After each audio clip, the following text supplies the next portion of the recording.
السلام عليكم ورحمة الله وبركاته. الحمد لله وكفى وسلام على عباده الذين اصطفى وعلى آله وأصحابه المجتبى أما بعد فأعوذ بالله من الشيطان الرجيم بسم الله الرحمن الرحيم يا أيها الذين آمنوا اتقوا الله وكونوا مع الصادقين وقال النبي سيدنا محمد صلى الله عليه وسلم من تشبه بقوم فهو منهم أو كما قال صلى الله عليه وسلم. بزرگان محترم، قابل احترام، عزیز بزرگوں، نوجوان بھائیوں، اللہ رب العزت نے مسلمانوں کو جس دین و شریعت سے نوازا ہے،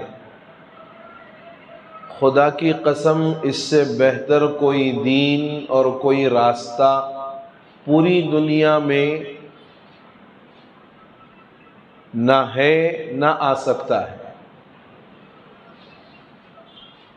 اور جس مذہب کے ہم پیروکار ہیں، جس مذہب کو ہم مانتے ہیں، اس مذہب نے انسانی زندگی کے تمام شعبوں کا اپنی تعلیمات کے ذریعے سے احاطہ کیا ہے. زندگی کا کوئی شعبہ اور کوئی حصہ ایسا نہیں ہے جہاں اسلامی تعلیمات یا اسلامی احکامات اپنے ماننے والوں کی رہنمائی نہ کرتے ہوں. عبادات، ایمانیات، معاملات، معاشرت، اخلاقیات، یہ تو دین کے وہ شعبے ہیں جس کے متعلق مستقل ابواب ہیں اور مستقل اس کے متعلق آداب ہیں، اس کے متعلق احادیث ہیں، اور اس پر جواز اور عدم جواز کے باضابطہ احکام بھی لگائے گئے ہیں کہ یہ صورت ہو تو جائز ہے، یہ صورت ہو تو جائز نہیں ہے. لیکن اسلام نے اپنے ماننے والوں کے لیے کھیل کود کا بھی حکم بیان فرمایا. کھیل کود کا بھی حکم بیان فرمایا، اور اتنے واضح اور صاف احکامات کھیل کود کے سلسلے میں ارشاد فرمائے گئے ہیں کہ اگر بندہ ان احکام کو سامنے رکھے گا تو شریعت مطہرہ کھیل کود کے ذریعے سے اپنے ماننے والوں سے کیا چاہتی ہے یہ وہ بات سمجھ سکتا ہے. حضرت مفتی شفیع صاحب رحمۃ اللہ علیہ نے کھیل کود کے سلسلے میں ایک حدیث کے ذریعے سے ایک اصول مستنبط کیا ہے. ایک حدیث ہے جس میں اللہ کے رسول صلی اللہ علیہ وسلم نے ایمان والوں کو 3 چیزوں کے متعلق ارشاد فرمایا کہ مومن کو چاہیے کہ وہ گھوڑوں کو سدھانے، یعنی گھوڑوں کو تربیت دینے، گھوڑ سواری سیکھنے اور گھوڑوں کے ذریعے سے سواری کرنے کے متعلق وہ تمام چیزیں سیکھے جس کی اس کو ضرورت ہوتی. گھوڑ سواری سیکھنے کا حکم ہے. دوسری بات جو اسی حدیث میں فرمائی گئی کہ کسی نشان کو طے کیا جائے اور اس نشان تک دوڑ لگائی جائے، یعنی کوئی گول طے کر دیا جائے، کوئی جو ہے حد طے کر دی جائے اور پھر اس تک دوڑ لگائی جائے. اور تیسری چیز یہ ہے کہ کسی چیز کو نشانہ بنا کر اس پر تیر اندازی کی جائے. یہ 3 باتیں احادیث کے اندر ملتی ہیں. حضور فرماتے ہیں کہ مومن بندے کو یہ 3 کھیل اور یہ 3 چیزوں کو سیکھنا چاہیے: گھوڑ سواری، تیر اندازی، دوڑنا، اور ایک روایت میں ہے تیراکی کرنا، سوئمنگ کرنا. اب آپ غور کر کے دیکھیے کہ دوڑنے کے اندر انسان کی صحت مضمر ہے، تیراکی کے اندر انسان کی صحت مضمر ہے، تیر اندازی اور نشانے بازی کے اندر انسان کے نگاہوں کے تیز ہونے کا مقصد پوشیدہ ہے، اور گھوڑ سواری کے ذریعے سے یوں سمجھیے کہ انسان جانوروں کو سدھانے اور جانور کو اپنے قابو میں کر سکنے کی قابلیت پیدا کر سکتا ہے، یہ ہنر اس کے اندر موجود۔ اور یہ چاروں چیزیں غور کیا جائے تو انسانی زندگی اور انسانی صحت سے ایسے بیش بہا فوائد اس میں متعلق ہے کہ دوسری چیزوں میں یہ چیزیں نہیں۔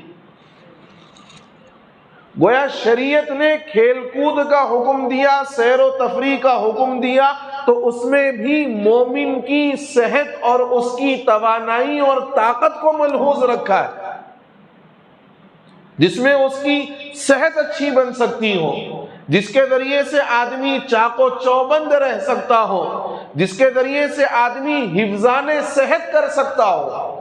یہ ہے اس حدیث کے اندر دیے جانے والے کھیل کود سے متعلق جو ہدایات ہیں، اس کا مقصد یہ ہے۔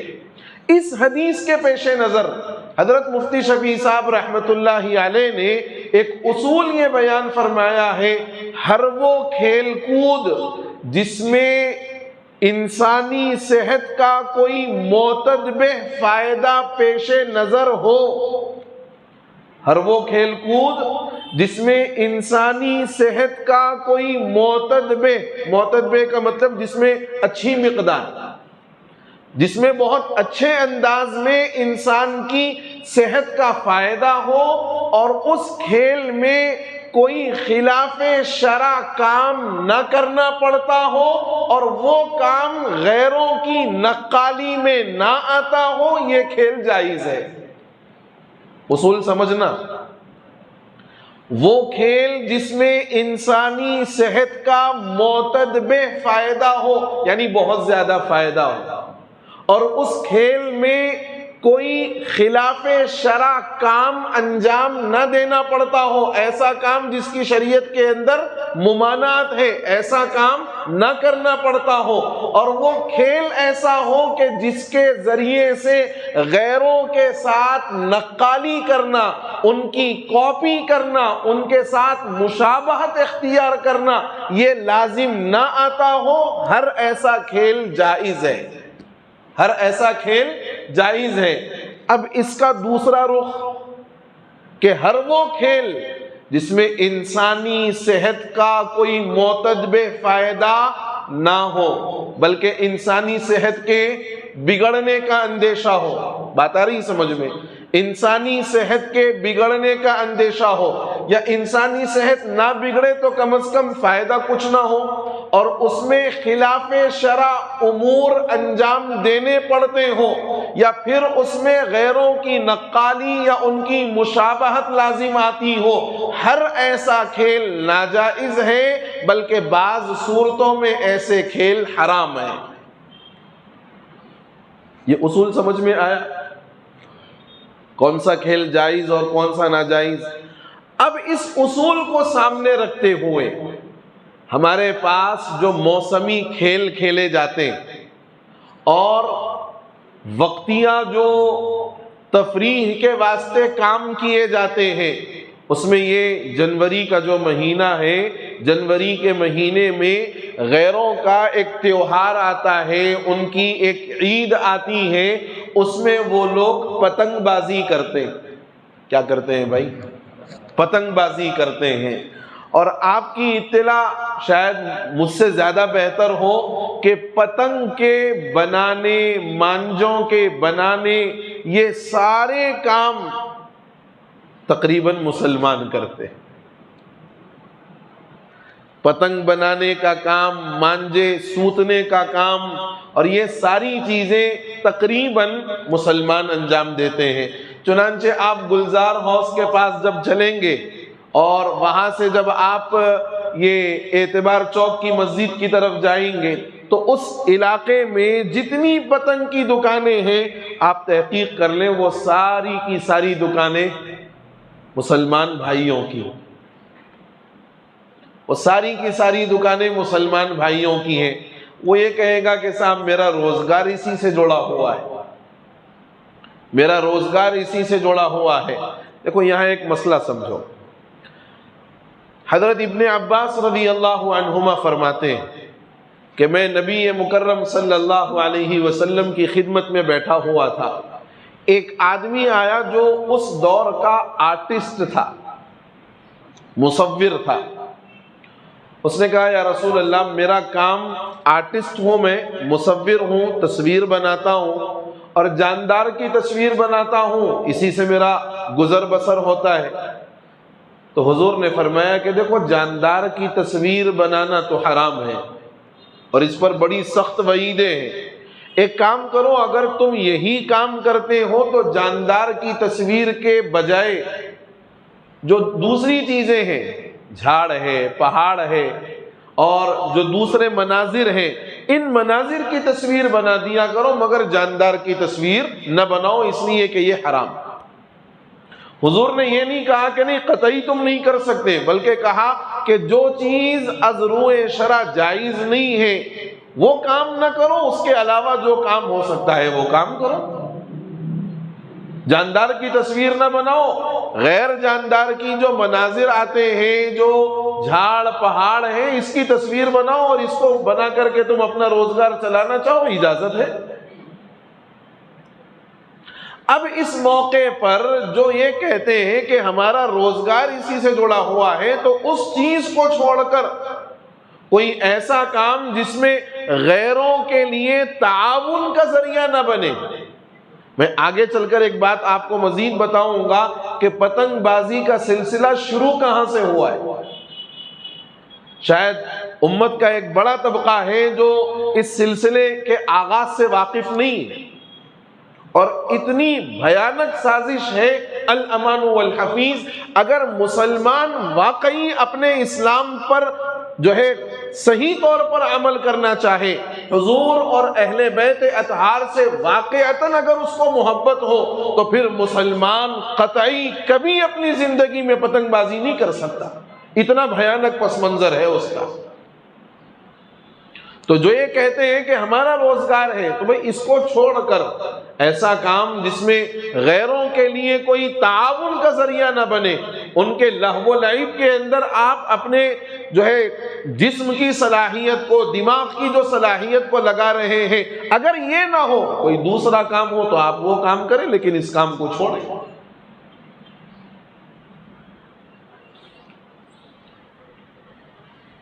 بہت سارے لوگ موسمی کھیلوں کے عنوان پر، اب تو بچوں کو چھٹیاں بھی ہیں ایک ہفتے کی تقریباً، تو اب یہ سارے کے سارے جو ہے پتنگ بازی کے اندر اپنے آپ کو لگائیں گے،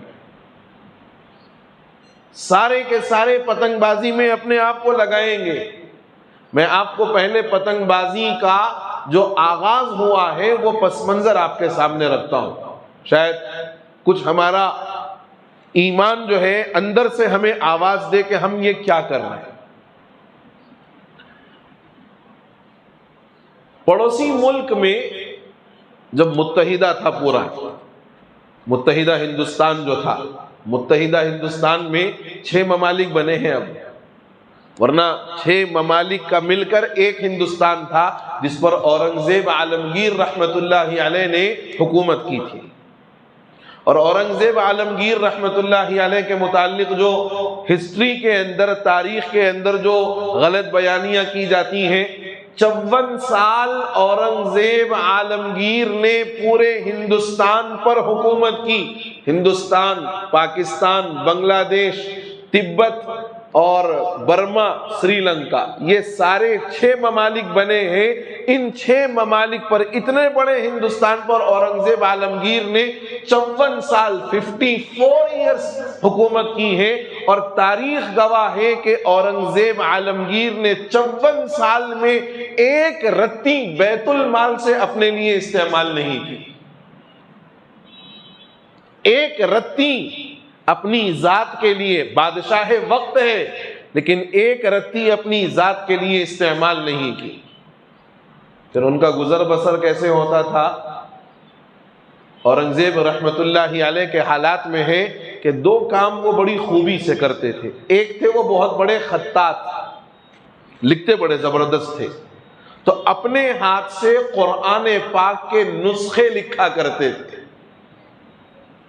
اور وہ جو بازار میں جاتا تھا اور وہ لوگ جو خریدتے تھے اس کا جو ہدیہ آتا تھا اس ہدیے سے اپنی زندگی گزارتے تھے. اور دوسرا کام تھا وہ ٹوپی بنتے تھے. اس طرح کی بھی بادشاہت ہوئی. تو اورنگزیب عالمگیر رحمت اللہ علیہ نے 54 سال حکومت کی اور ایک رتی اپنی ذات کے لیے بیت المال سے استعمال نہیں کیا. تو متحدہ ہندوستان میں پڑوسی ملک اب ہے وہ، وہاں ایک آدمی نے نعوذ باللہ ہزارہ مرتبہ نعوذ باللہ حضور اکرم صلی اللہ تعالی علیہ وسلم کی شان میں اور خاتون جنت سیدہ فاطمہ الزہرا رضی اللہ عنہا کی شان میں گستاخی کی. جرم ثابت ہوا، تحقیق ہوئی، اور تحقیق کے بعد جب اس کا یہ جرم ثابت ہوا کہ اس نے حضور اکرم صلی اللہ علیہ وسلم اور حضرت فاطمہ الزہرا رضی اللہ عنہا کی شان میں گستاخی کی ہے، اس کے لیے سزا تجویز کی گئی کہ اس کو قتل کر دیا جائے، اس کو قتل کر دیا جائے. اور اسلامی احکام کے اعتبار سے گستاخ کی سزا یہی ہے. سزا تجویز ہو گئی اور قتل کی تاریخ بھی آ گئی، اس کو وہ سزا دے دی گئی. 1 سال اس کے قتل کو گزرا، سزا کو، اور 1 سال گزرنے کے بعد وہاں ایک غیر مسلم نے جہاں اس کو قتل کیا گیا تھا اس کی سمادھی بنائی. سمادھی سمجھتے ہیں نا؟ سمادھی بنائی، اور پھر اس پر سالانہ میلہ لگنا شروع ہوا. سالانہ میلہ لگنا شروع ہوا، اور اس میلے میں جب لوگوں کی آمد ہونی شروع ہو گئی، لوگ آتے گئے، اس لیے کہ لوگوں کو تو معلوم ہے کہ بھئی کوئی نئی چیز، کوئی میلہ لگا تو وہاں جانا ہم لوگ سمجھتے ہیں فرض ہے، فرائض کو چھوڑ کے جانے کے لیے بھی تیار. جیسے ایگزیبیشن، کیا فرض ہے بولو آپ ایگزیبیشن جانا؟ ٹھیک ہے، واقعی جو انتہا سے زیادہ جس کے لیے بہت ضروری ہے، گئے بغیر چارہ نہیں ہے تو ٹھیک، لیکن ایگزیبیشن جا رہے ہیں، وہاں میوزک چل رہی ہے، وہاں یعنی مردوں عورتوں کا بے حجابانہ اختلاط ہے، یہ ساری چیزیں ہیں وہاں پر، یہ مجموع الخبائث اس کو کہہ سکتے ہیں آپ. لیکن لوگ اہتمام سے جاتے، ہر سال جاتے، بولتے نہیں کیسا نہیں گئے تو کیسا ہوتا، جانا پڑا. تو جب یہ لوگ جمع ہونے شروع ہوئے تو اس گستاخ کی یاد میں اس غیر مسلم نے پتنگ بازی کا آغاز کیا. سب سے پہلے پتنگ جو اڑی ہے اس گستاخ کے نام پر اڑائی گئی. اچھا، میں یہ بات اپنی طرف سے نہیں کہہ رہا، ایک کتاب ہے غیر مسلم کی لکھی ہوئی، ہندوؤں کے مذہبی تیوہار اور ان کے پس منظر، اس میں یہ بات ہے. ہندوؤں کے مذہبی تیوہار اور ان کے پس منظر، اس میں یہ بات لکھی ہوئی ہے کہ ایک غیر مسلم نے یہ کام کیا ہے، اور غیر مسلم یہ کام کر کے اس نے جب پتنگ بازی کا آغاز کیا، وہاں سے پورے بر صغیر کے اندر پتنگ بازی کا آغاز شروع ہو گیا. بعض لوگوں نے یہ بھی لکھا ہے کہ چونکہ پتنگ بازی ایسے موقع پر کی جاتی ہے جب سردیوں کا اختتام ہوتا ہے اور گرمیوں کا آغاز ہوتا ہے، تو جلد جو سرد ہونے کی وجہ سے خشک ہو جاتی ہے تو سورج کی کرنیں اور سورج کی شعاعیں جسم پر پڑے، اس لیے کچھ دنوں تک لوگ باہر رہتے ہیں. یہ بھی ایک وجہ لکھی ہوئی، یہ بھی ایک وجہ لکھی ہوئی ہے، لیکن یہ ایک موسمی اعتبار سے وجہ ہے. لیکن جن لوگوں نے اس کا آغاز کیا ہے اس کے پیچھے اصل پس منظر یہ ہے کہ اس گستاخ کی یاد میں جس نے حضور کی شان میں اور حضرت فاطمہ الزہرا رضی اللہ عنہا کی شان میں گستاخی کی، اس کی یاد میں یہ چیز انجام دی گئی. اب ذرا غور کر کے دیکھو، اگرچہ کہ ہمارے ذہن و دماغ میں، ہمارے تصور میں یہ سوچ قطعی نہیں ہے یقیناً، لیکن ہمارا عمل ان کام کرنے والوں کے اس عمل کی نقالی ہے جنہوں نے اس پس منظر میں اس کا آغاز کیا ہے، ان کے پس منظر کے آغاز پر کیے جانے والے کام کو ہم انجام دے رہے ہیں، ہم انجام دے رہے ہیں، اور ہم یہ سمجھ رہے ہیں کہ تفریح تباہ کے واسطے یہ کام ہو رہا ہے۔ یہ تو اس کا پس منظر ہوا۔ 4 خرابیاں جو سب کو سمجھ میں آ سکتی ہیں پتنگ بازی کے اندر۔ نمبر 1، پتنگ کے پیچھے دوڑنا۔ پینچ ہوتی، پتنگ کٹتی، اب اس پتنگ کے پیچھے دوڑنا۔ حدیث میں فرمایا گیا کبوتر کو نشانہ لگاتے ہوئے کبوتر کے پیچھے بھاگنا حرام ہے۔ یہ پتنگ کے پیچھے بھاگنا بالکل ہو بہو وہی ہے جو ہم کبوتر کے پیچھے بھاگنے سے حدیث میں منع کیا گیا۔ اب کتنے بچے دیکھو آپ، ادھر بھاگنا، ادھر کودنا، ادھر چڑھنا، ادھر کرنا، سراسر حدیث کے خلاف یہ عمل ہے۔ ایک دوسری چیز، پتنگ جب اڑائی جاتی ہے تو 2 طرفہ اگر پتنگ اڑائی جا رہی، وہاں سے انہوں اڑا رہی، یہاں سے انہوں اڑا رہی، تو آپس میں ایک جذبہ ہوتا کہ میں پینچ ڈال کے اس کی پتنگ کاٹوں گا، یہ طرف والا سوچ رہا، وہ طرف والا بھی یہی سوچ رہا کہ میں بھی پینچ ڈالوں گا اور میں اس کی پتنگ کاٹوں گا۔ ارے سوچتے ہیں نا؟ اور یہ پینچ ڈالنا اور پتنگ کا اڑانا اس جذبے کے ساتھ کہ میں جیت جاؤں اور یہ ہار جائے، یعنی در پردہ مسلمان کو نقصان پہنچانے کی نیت سے یہ کام ہے۔ اور حدیث میں فرمایا گیا مسلمان کسی دوسرے مسلمان کو نقصان نہیں پہنچا سکتا۔ یہ دوسری خرابی۔ تیسری خرابی، اب آج کل کھلے میدان تو ہے نہیں، بلکہ جہاں کھلے میدان قبرستان کے لیے بھی رکھے گئے، اس پر بھی لوگوں نے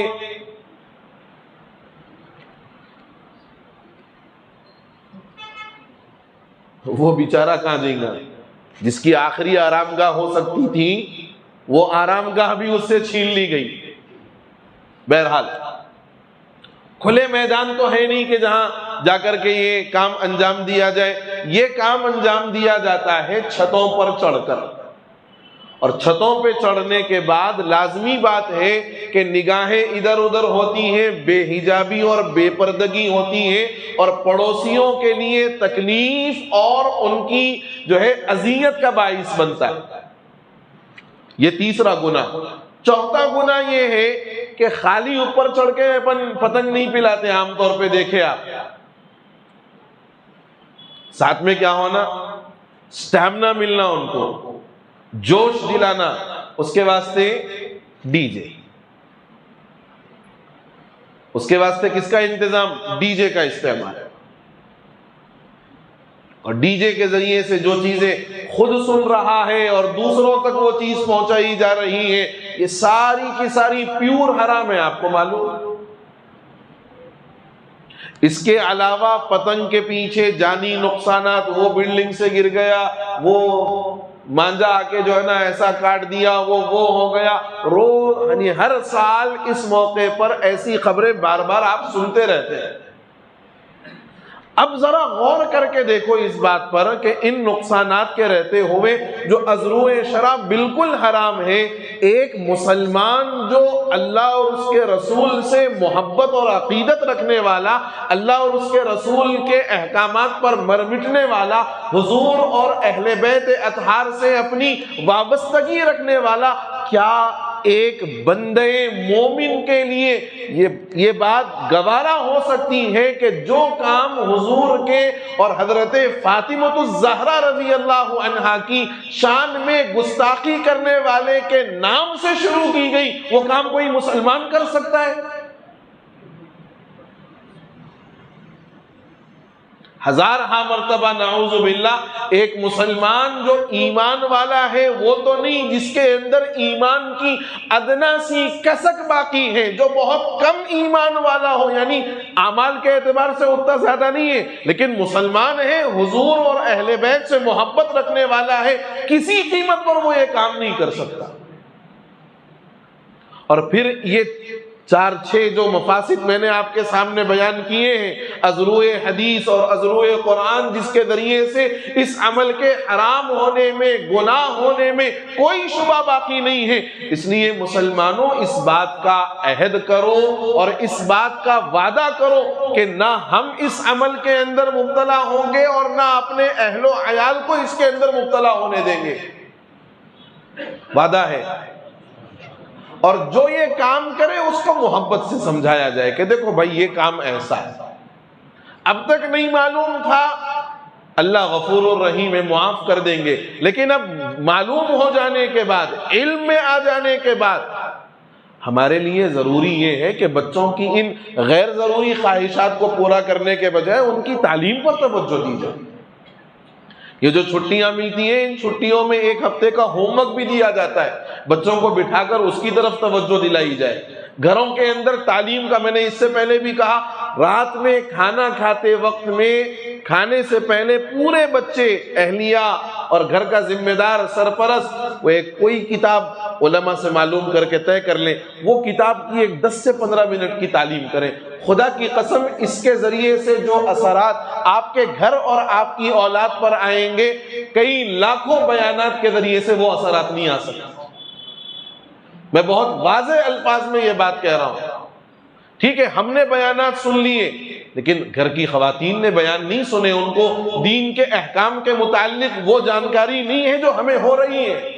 اس لیے ہماری ذمہ داری ہے اپنے علاقے کے علماء سے ایک کتاب طے کروائیں۔ بازار میں بہت ساری کتابیں ملتی ہیں، ایک کتاب ہے 5 منٹ کا مدرسہ، ایک کتاب کا نام ہے 5 منٹ کا مدرسہ، یہ کتاب لاؤ اپنے گھروں کے اندر۔ ایک کتاب ہے اسوہ رسول اکرم، جس میں احادیث ہے، جس میں عبادات، معاملات، ساری چیزیں احادیث کے ذریعے سے سمجھائی گئی ہیں۔ ان کتابوں کو لاؤ اور اپنے گھروں کے اندر ان کتابوں کی تعلیم کرو۔ 10 منٹ کی تعلیم کرو، لیکن اس میں اخیر میں سوال کرو، بیٹے آپ کو کیا سمجھ میں آیا، آپ کو کیا سمجھ میں آیا؟ یہ دین سکھانا ہے، یہ ہماری ذمہ داری ہے۔ اگر ہم دین سکھائے بغیر اپنی اولاد کو چھوڑ دیں گے اور کل کسی گناہ کی وجہ سے وہ جہنم کا مستحق ہوگا، وہ اکیلا نہیں جائے گا، ہمارا گریبان پکڑ کر بھی ہم کو ساتھ لے جائے گا۔ اس لیے اللہ سے دعا کرتے رہیں کہ اللہ تعالیٰ صحیح ہدایت کے راستے پر ہم سبوں کو چلنے کی توفیق عطا فرمائے، اور خاص طور سے جنوری کے اس مہینے میں پتنگ بازی سے ہر مسلمان کو بطور خاص بچنے کی اور دوسروں کو بھی اس سے بچانے کی توفیق نصیب فرما دے۔ آمین یا رب العالمین، وآخر دعوانا ان الحمد للہ رب العالمین۔